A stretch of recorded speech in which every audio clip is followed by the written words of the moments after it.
Assalamualaikum warahmatullahi wabarakatuh. Halo teman-teman, kembali lagi bersama saya Oksa. Kali ini aku mau mengajak kalian untuk memahami lebih dalam tentang MVP atau Minimum Viable Product. Oke, disimak baik-baik ya.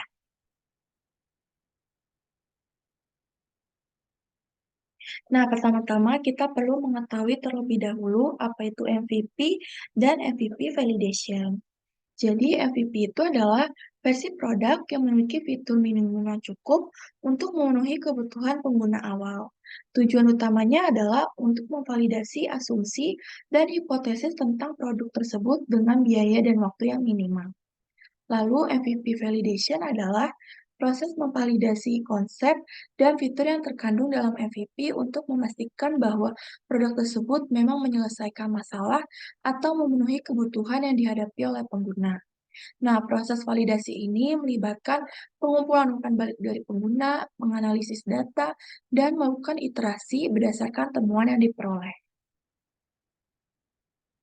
Oke, selanjutnya, mengapa MVP dan MVP validation itu penting dilakukan dalam mengembangkan inovasi digital? Nah, di sini terdapat 5 alasan mengapa MVP dan MVP validation itu penting untuk dilakukan. Yang pertama itu untuk mengurangi risiko kegagalan yang besar. Lalu yang kedua, untuk mempercepat proses pengembangan. Yang ketiga, untuk menghemat biaya. Yang keempat, untuk mengumpulkan feedback. Dan yang kelima, untuk meningkatkan nilai produk.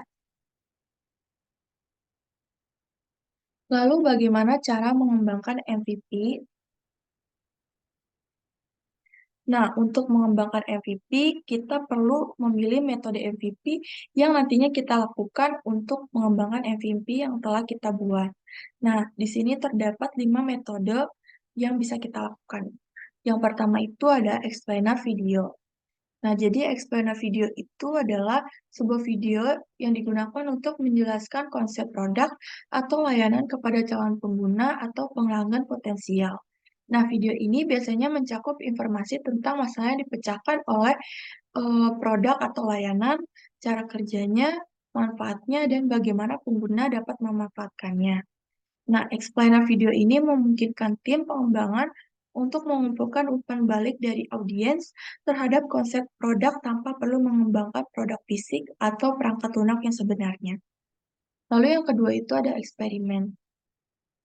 Nah, eksperimen ini berfokus pada percobaan atau eksperimen untuk menguji asumsi tentang produk atau layanan yang akan dibangun.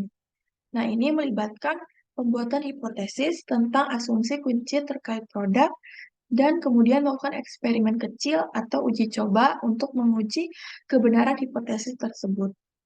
Nah, contohnya adalah kita melakukan survei, wawancara, atau menerbitkan landing page sederhana untuk mengukur minat atau respon pasar terhadap ide produk. Lalu yang ketiga itu ada Wizard of Oz. Nah, ini melibatkan ilusi bahwa produk atau fitur sudah ada dan berfungsi penuh, meskipun sebenarnya dibangun secara manual atau dikelola oleh manusia di belakang layar. Nah, memungkinkan tim pengembang untuk menguji reaksi pengguna terhadap produk atau fitur tanpa perlu mengembangkan sepenuhnya teknologi di balik layar. Nah, misalnya sebuah aplikasi layanan pelanggan dapat menggunakan metode Wizard of Oz dengan menempatkan staf manusia di belakang layar untuk merespon pertanyaan pelanggan. Seolah-olah itu adalah bot layanan pelanggan otomatis. Lalu yang keempat itu ada concierge MVP. Nah, ini melibatkan memberikan pengalaman yang sangat personal kepada pengguna dengan menggunakan proses manual atau layanan yang sangat terbatas. Nah, ide di balik concierge MVP ini adalah untuk memberikan layanan seperti produk final kepada sejumlah kecil pengguna, sementara di balik layar, layanan tersebut dijalankan secara manual. Nah, ini memungkinkan tim pengembang untuk mengumpulkan umpan balik dan memvalidasi ide produk dengan cepat tanpa harus menginvestasikannya banyak waktu dan sumber daya dalam pengembangan produk yang sepenuhnya otomatis. Lalu yang kelima itu ada digital prototype. Nah, digital prototype ini adalah versi awal dari produk atau layanan yang dikembangkan dalam bentuk digital. tetapi dengan fitur atau fungsi yang sangat terbatas. Nah, digital prototype ini dapat digunakan untuk menguji navigasi antarmuka pengguna dan alur kerja produk tanpa harus mengembangkan seluruh produk. Nah, ini memungkinkan pengembang untuk mengidentifikasi kelemahan atau perbaikan yang diperlukan sejak dini dalam proses pengembangan.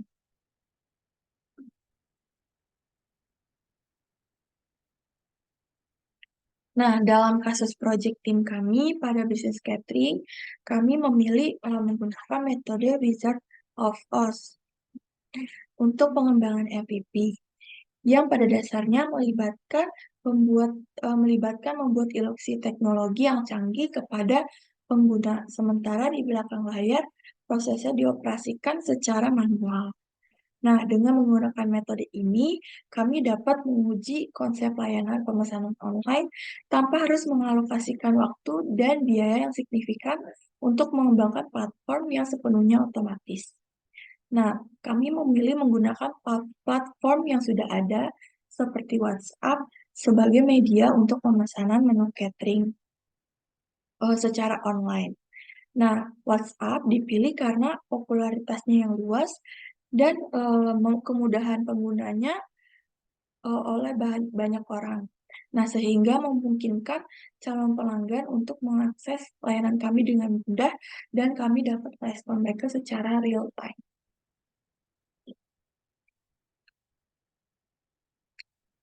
Nah, setelah kami menetapkan metode MVP tersebut, yaitu Wizard of Oz, nah di sini kami membuat prototipe yang berfungsi sebagai panduan atau task skenario. Nah, kami menciptakan tampilan prosedur tanggapan chat pelanggan melalui WhatsApp pada proses pemesanan menu catering. Nah, sehingga dapat memastikan setiap langkah yang diambil dari proses pemesanan catering dan penyediaan layanan sesuai dengan standar yang telah ditetapkan sebelumnya.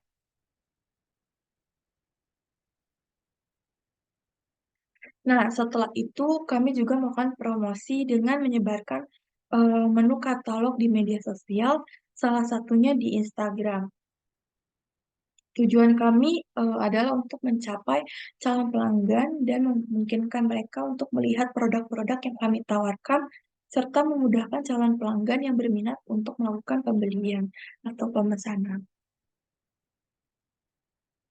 Nah, bagaimana cara melakukan MVP validation? Nah, di sini kita perlu menentukan market size-nya untuk membantu mengetahui ukuran potensial dari pasar yang ingin kita tuju dengan produk atau layanan yang dibuat. Nah, di sini dimulai dari TAM, SAM, target market, serta MVP metodenya. Nah, di sini TAM itu adalah mencakup semua orang yang bisa menjadi pelanggan potensial tanpa memperhitungkan apakah mereka benar-benar akan membeli produk atau layanan tersebut. Lalu SAM-nya ini mencakup segmen pasar yang benar-benar dapat dijangkau oleh perusahaan melalui strategi pemasaran, distribusi, dan penjualan yang efektif. Lalu yang ketiga, target market ini merupakan kelompok pelanggan yang paling sesuai dengan nilai dan manfaat yang ditawarkan oleh produk atau layanan perusahaan. Nah, dalam kasus proyek kami, di sini time-nya itu adalah masyarakat di Jakarta 11,4 juta berdasarkan data tahun 2024. Lalu SAM-nya itu adalah orang yang aktif mengadakan acara atau event atau pertemuan yang memerlukan catering. Lalu di sini target marketnya itu adalah organisasi, pekerja kantoran, atau orang yang butuh healthy food. Nah, MVP metodenya seperti yang sudah dijelaskan tadi yaitu Wizard of Oz.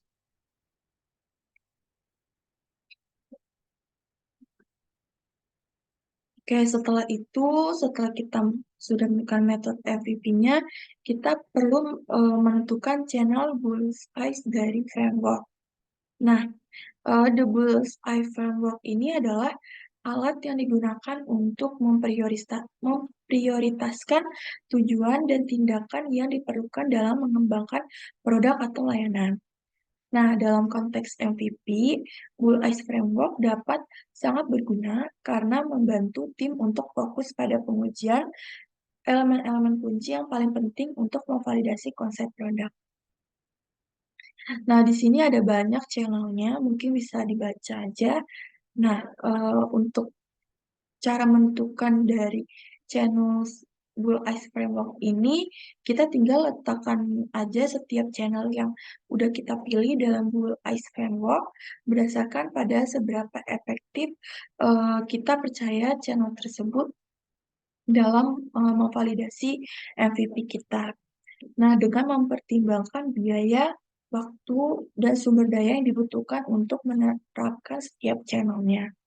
Lalu setelah itu kita mengimplementasikan MVP dengan gunakan channel yang telah kita prioritaskan tadi untuk menguji hipotesis. Jika hipotesis tersebut berhasil divalidasi, maka bisa diletakkan di bagian dalam lingkaran yang 1, 2, 3. Nah, pada kasus proyek kami di sini, kami menggunakan channel viral existing platform social network untuk melakukan validasi MVP-nya. Nah, contohnya pada eh, yang udah ditunjukkan sebelumnya dengan menyebarkan menu katalog di media sosial. Dan ini merupakan hasil dari MVP yang telah kami lakukan. Kami telah mendapatkan satu transaksi dari pelanggan selama proses pemesanan catering. Seperti ini prosedur dalam proses pemesanan cateringnya. Oke, dikarenakan semua poin sudah dibahas, terima kasih sudah mendengarkan dan menyimak penjelasan saya dengan baik. Semoga informasi yang saya jelaskan dapat tersampaikan dengan baik. Terima kasih sudah menonton video ini. Sampai jumpa kembali. Wassalamualaikum warahmatullahi wabarakatuh.